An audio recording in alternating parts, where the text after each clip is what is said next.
ওদিকে খলিলপুর ফুটবল একাডেমির দেখা যাক তার সাথে গোল।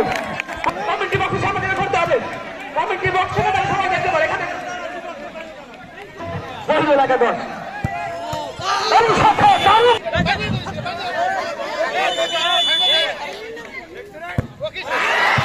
জার্সি পরিহিত খেলোয়াড় রেফারির বাঁশি এই সাথে দারুণ ভাবে চলে উঠেছে পেনাল্টি শট আউট।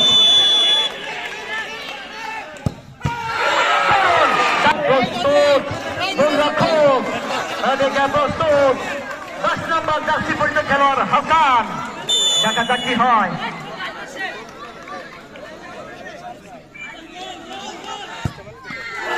চেষ্টা করে পারলেন না দুর্ভাগ্য গোলরক্ষকে।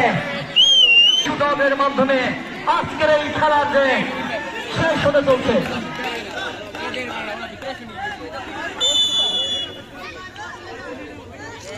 দলীয় অধিনায়ক তিনি কিন্তু বাবা উপর দিয়ে